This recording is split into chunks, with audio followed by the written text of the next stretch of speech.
you don't know the five elements inside you is impure.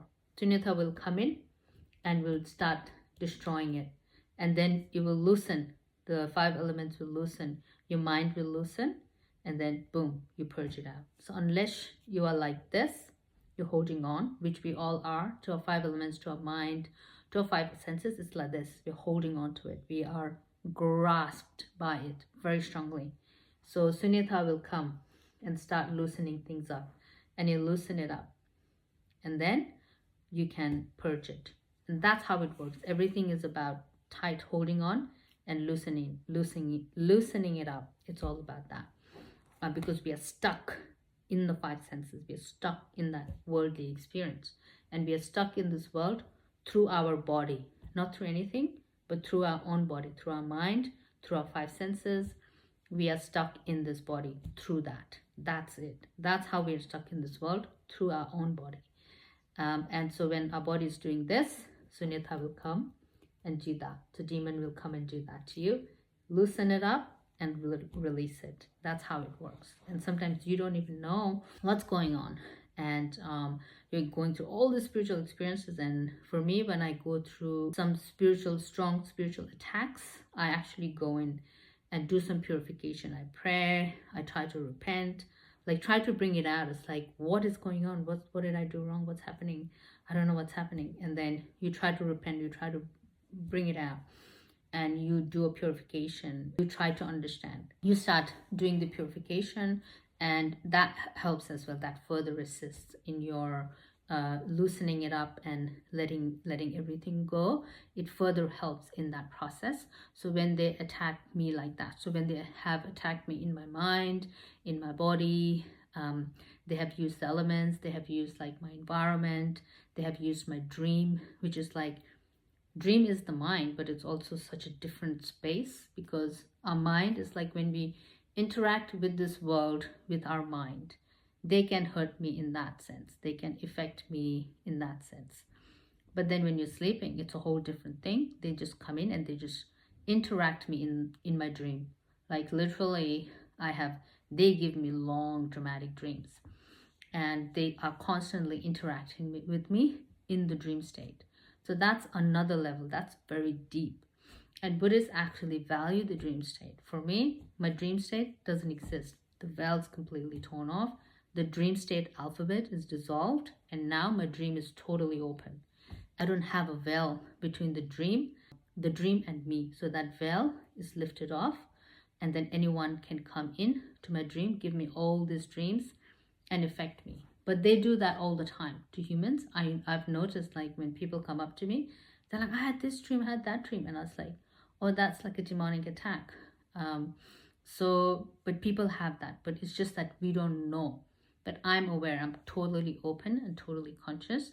And I know the forces that I'm dealing with, they have specific identities, deal with me in that way. So there's like a man, there's a woman, and there's like this older person, this older man, like not old, like not how we perceive old, but they're just like this ancient being.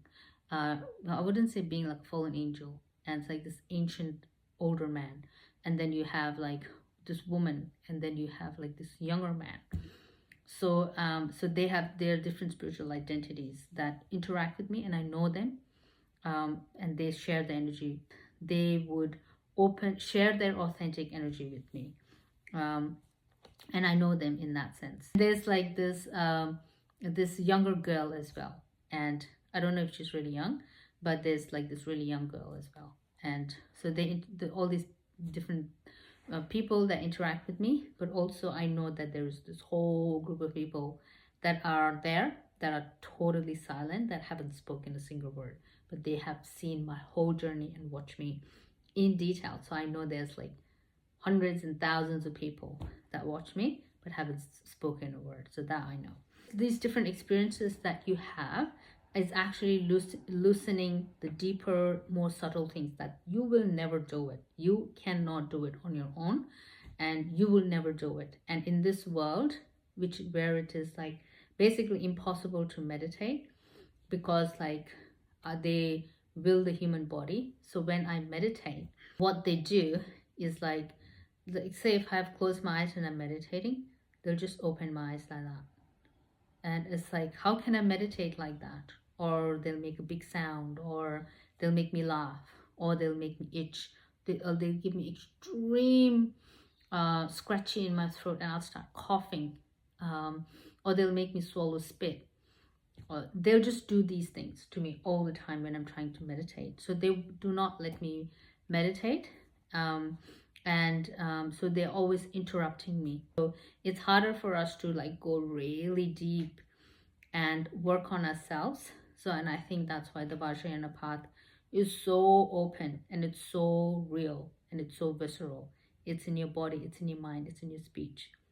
The demons are in there. The demons are in your body. And so it's not like you are there and I'm here. It's like they are inside you. It's like that. So they can will it. They have the telepathic ability to will the body and mind. So in that context, what happens is like when they inflict you with different things, um, you are actually purging the more deeper, subtle things that you have no idea exist. Like the outside ones are easy to purge. Like you can change your skincare. You can start wearing only cotton fabrics. For example, on the outside, you can purify yourself. But the deep, the super subtle, the innermost, the super subtle, you will never know. You will never even know that system and that human design exists because we are not taught at that level. And what happens is like when the demons keep inflicting you, they keep inflicting you, and you have like these strong things that you are grasping, or like these strong things that you don't know exist, they keep inflicting you, and then it becomes loose, and then what happens, it crumbles, and then everything becomes open after that. Everything is open, and you just see through everything. That's when you become transparent, and that's when you can pop out of your body and you can leave the body. And that's how it works, and that's the whole point of all this. When we are in this journey and we are going through like spiritual inflictions and stuff, that's actually what it means. Like when Christ went through his crucifixion, he was popping out of his human body as well. Like he had to overcome all of that pain, and he had to go through the agony because his work was body based as well. It was very much like the body work. And it wasn't like a mental enlightenment, it was like a body enlightenment. It was like that for Christ. Christ was able to basically do that, and Christ was able to achieve his total transparency through totally overcoming the body. For me, with the Sunyata template, for me, it's a little bit different because it's like a combination of the mind and the body, like what the Buddha did and what the Christ did. It's like a combination of those two things, because like everything is so open, like, and we don't even have to go anywhere to achieve our enlightenment. We don't have to go anywhere to be inflicted. Everything is here. Everything is like Jesus, God is here, our Father is here, Jesus is here, the angels of heaven is here, demon is here, Sunyata is here, the mirage is here. Everything is here, and everything is like you don't have to go anywhere, and so you can learn all your spiritual knowledge here, and you can also be inflicted and trained here, and everything happens just here. So you don't have to go anywhere. Like if you are in the tribulation trying to achieve your spiritual awakening, you don't have to go anywhere. You just stay where you are, because everything is remotely done. Everything is done remotely. And even your training, you'll have your, like when you achieve your sunyata, through your spiritual infliction, like you don't have to go anywhere. You don't like go to the forest and do it on your own like Buddha did, because back in the day no one knew what they were doing, because sunyata was not realized. So no one knew what they were doing. Everyone was pretty innocent. Even Mara was innocent. Everyone was innocent. Even Satan was innocent. No one really knew what they were doing. People were not that very advanced. So the Buddha had to go in and had to inflict himself.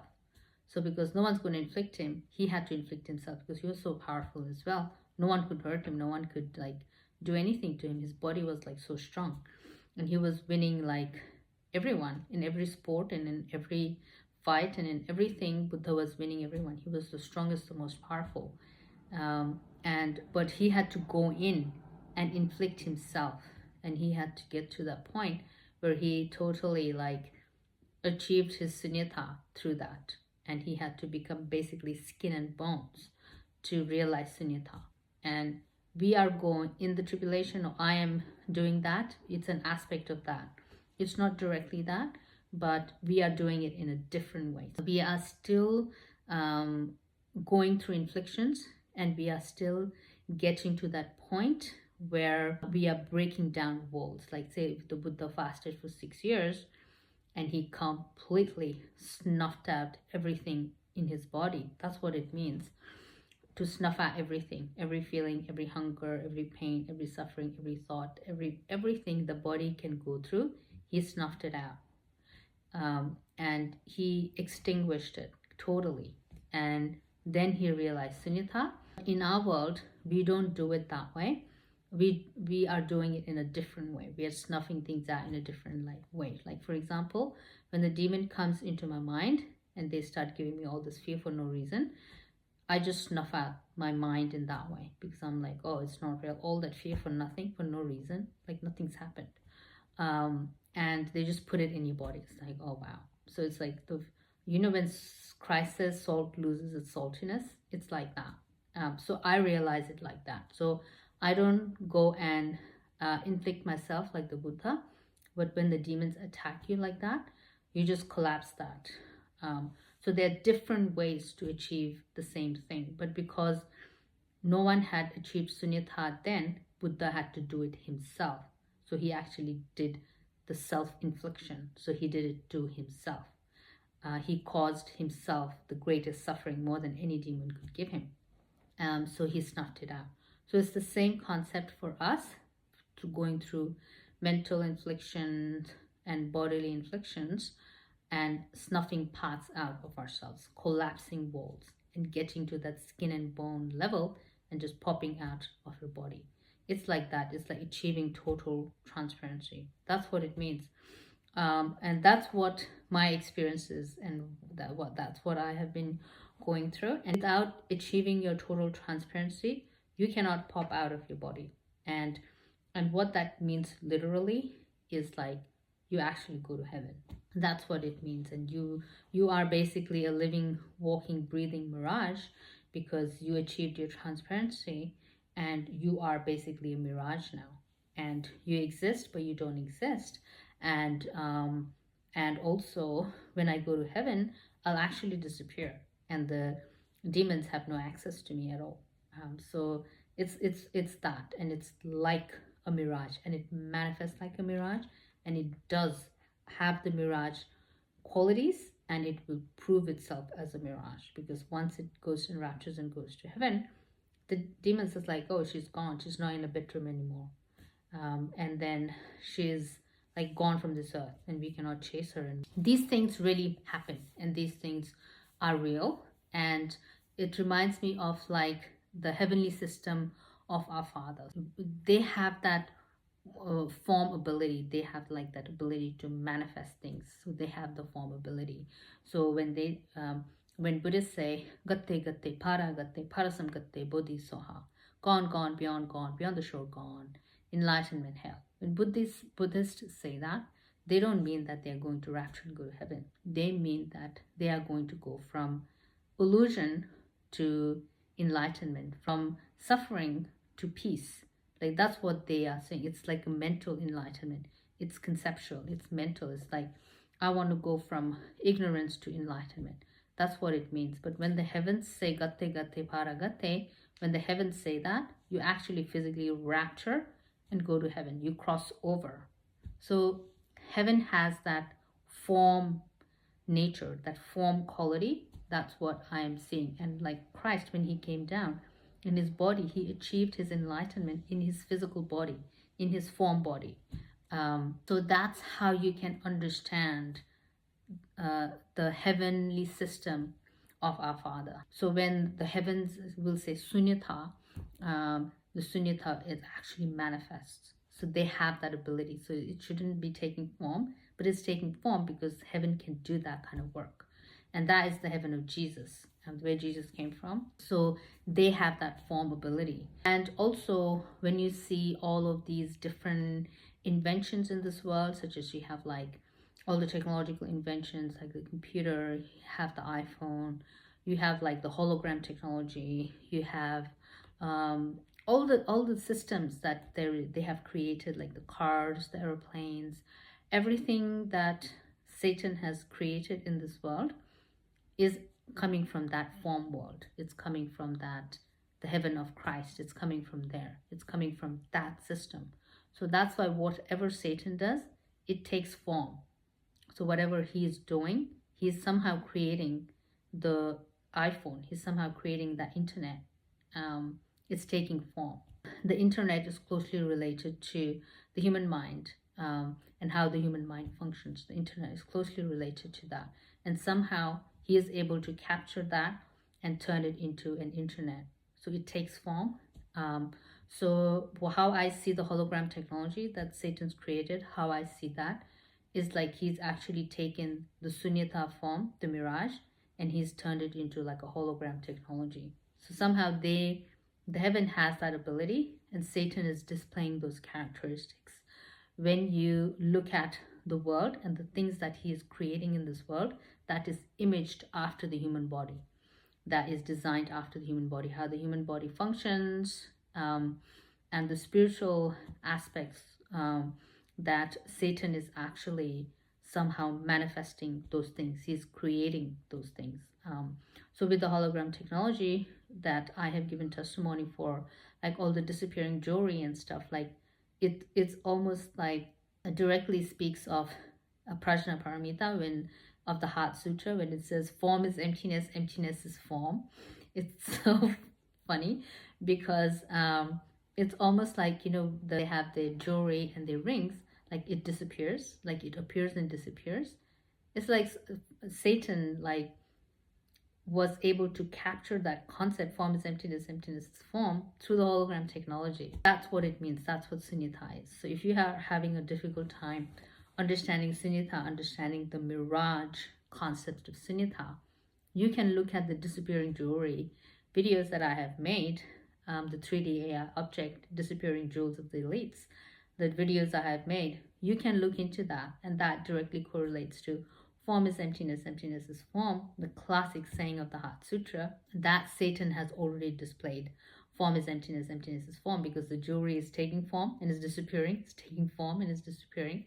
So these things are happening in real life. And because it's the system of heaven, they have that mindset, they have that intelligence, they have that way, they have that system. And somehow when they create it, it directly correlates to all the spiritual principles. And because it's pre-existing, it's a template. They are sourcing from the source code, they're sourcing from the template, so it happens and it exists. So the heaven of our Jesus Christ has that form ability. So whatever Satan is creating through the hologram, he's creating form is emptiness, emptiness is form, disappearing jewelries, it's taking form. So it's like that. So when you look at heaven, you can understand it as tangible reality, like real. It takes form, and so they can create that. They have that system, and that's the design of our Father in heaven that created us as well. So the hologram technology will really show you the counterfeit version of the Prajnaparamita Heart Sutra. Form is emptiness, emptiness is form, is directly shown through the hologram technology. And don't think that the hologram technology created by Satan, it's pre-existing, that system is pre-existing. They only captured that and they use it for their own self. They use it for their own, like the genetic problems that they have. They have utilized those systems to help themselves through different things that they're going through. It's that, and to conceal their true identity and live among humanity as human beings. So that's how they have used it, but you cannot be enamored by these things. And that's the danger of technology, because like they will show us unbelievable things like that, and we might fall for it. but you have to understand it's counterfeit and it's only a fraction of the real thing. So